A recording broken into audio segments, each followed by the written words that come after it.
Ipca laboratory limited ने एक नया प्रोडक्ट डायल्कस लॉन्च किया है।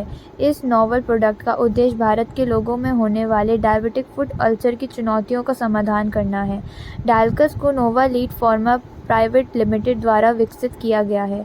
यह दवा पुनः प्रायोजित की गई है डायबिटिक फुट अल्सर के उपचार के लिए, जो DFU के प्रबंधन में एक महत्वपूर्ण कदम है। ये product central drug standard control organisation द्वारा स्वीकृत किया है, जिसे भारत सरकार के संगठन biotechnology industry research assistance council द्वारा फंड प्रदान किया गया है। इस लॉन्च कार्यक्रम में Shri Ajit Jain, doctor APS Suri, doctor Achintya Sharma, doctor Anil Parekh, Shri Sunil Ghai, Shri Supreet Deshpande सहित कई प्रतिष्ठित लोग शामिल रहे। डायबिटिक फुट जो है is a complex problem. Stage 1 and stage 2 where it is easy to heal. Stage 3 stage 4 जिसमें टेंडेंस उनका इन्वॉल्वमेंट होता है, ब्लड सप्लाई बंद होती है। मेरे पास पेशेंट आता है when it is an end case where patient develops a gangrene, blood supply बंद है। My job is to open those blood vessels. Diabetic foot leads to almost 1 lakh amputations annually. You have to understand that. 1 lakh amputation हर साल हिंदुस्तान में होगी. And the logo of vascular surgery is amputation free. Amputation free India हम कैसे करते हैं? By doing ballooning, angioplasty. बड़ा misconception ये है कि सिर्फ ballooning, angioplasty हार्ट के होते हैं. Peripheral vessels, peripheral arteries में भी ballooning, angioplasty करी जाती है. To open these vessels. अगर ब्लड सप्लाई टांगों में होगी तो खून कैसे लीक करेगा? So it can be done. Patient should come at proper time. एक सवाल किसी ने पूछा था, कैसे चेक करेंगे कि खून खराब हो रहा है या ठीक हो रहा है? अगर खून फाउल स्मेलिंग है, काला गैंग्रीन बन रहा है, तो you have to consult a vascular surgeon, because blockage discoloration मतलब ब्लड सप्लाई टांग में नहीं है। सो वैस्कुलर सर्जरी का जॉब क्या है? Vascular surgery means blood vessels को ओपन करना, and specifically arteries. Diabetic foot में आर्टरीज ब्लॉक होते हैं। As sir had told you earlier कि diabetes is a complex process, it causes calcium deposition in the leg. जब calcium deposit हो जाता है टांगों में तो ब्लड सप्लाई नहीं जाती है, और specially in diabetic patients where below knee obstruction is very common. घुटने के नीचे की आर्टरियां बिल्कुल ब्लॉक हो जाती हैं। आपको ऐसा लगेगा जैसे कोई पत्थर बन गई हो वेसल्स में। उन्हें खोलने के बहुत सारे तरीके होते हैं। बाईपास, ओपन सर्जरी, जिसमें हम पैर की नस निकाल के आर्टरी में जोड़ देते हैं जिससे ऊपर नस सप्लाई खुल जाए। एम्पुटेशन अवॉइड करना और एम्पुटेशन ना करने में बहुत फर्क है। हर पेशेंट कॉस्मेटिकली वायबल नहीं होता। गैंग्रीन बिल्कुल ही पैर सड़ रहा है तो आपको एम्पुटेशन करनी ही पड़ेगी।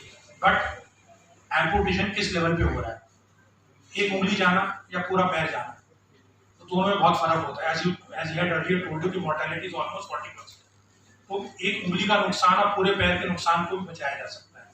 सो by doing ballooning, stenting, we try to save the lower limbs.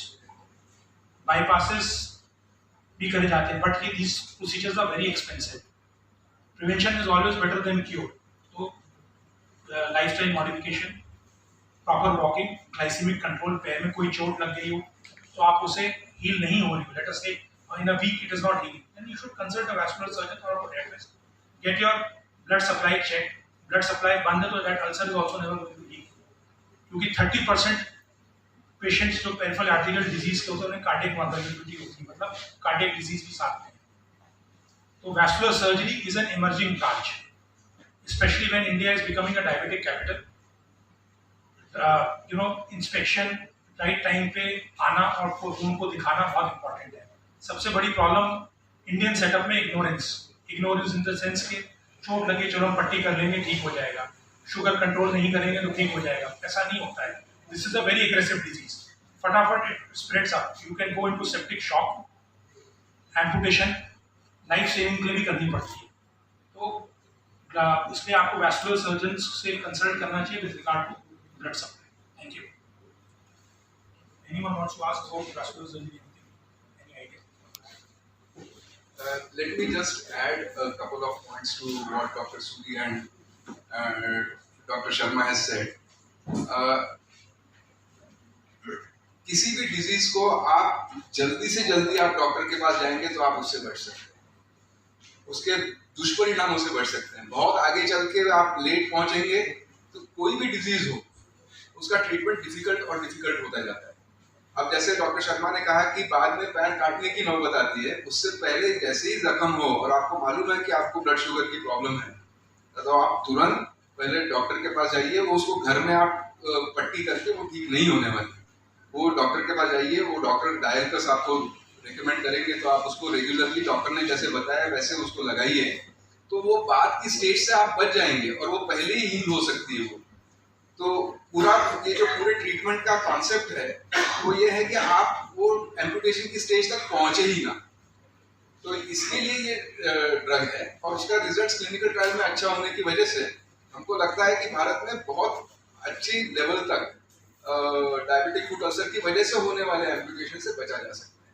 तो गैंग्रीन जब ऑनसेट हो रहा है, अगर इनिशियल ऑनसेट है, तो उस टाइम पे क्या ये मेडिसिन इफेक्टिव होता है? See, as we told you, initial onset, initial onset. When sir ने आपसे stages discuss करी, stage 1, stage 2, when initial skin infection होता है, bone tendon involvement नहीं है, it works very well. Bone tendon या deep मेरा नाम अजय कुमार जैन है, मैं इसका लैबोरेटरीज का मैनेजिंग डायरेक्टर हूँ। आज का प्रेस कॉन्फ्रेंस हुआ है कि हमने वर्ल्ड में एक इनोवेटिव प्रोडक्ट इंडिया में लॉन्च किया है, जो first time in the world है। It's a product for diabetes foot ulcer, और इस प्रोडक्ट से डायबिटीज़ फुट अल्सर का ट्रीटमेंट होता है, और ये पहली बार इंडिया में ये प्रोडक्ट आ रहा है। जितने अगर लोग डायबिटीज़ से आज जूझ रहे हैं उनके लिए कितना फायदेमंद साबित होने वाला है? देखिए, क्लिनिकल ट्रायल इंडिया में एक्सटेंसिव क्लिनिकल ट्रायल हुए, करीब 8 साल 9 साल से इसका रिसर्च वर्क इंडिया में चल रहा है। नोवालिड फार्मा जो पूना बेस्ड कंपनी है, उसने इसका रिसर्च किया है और उन्होंने हमको एक प्रोडक्ट लाइसेंस किया है, और इसको अभी ड्रग कंट्रोलर जनरल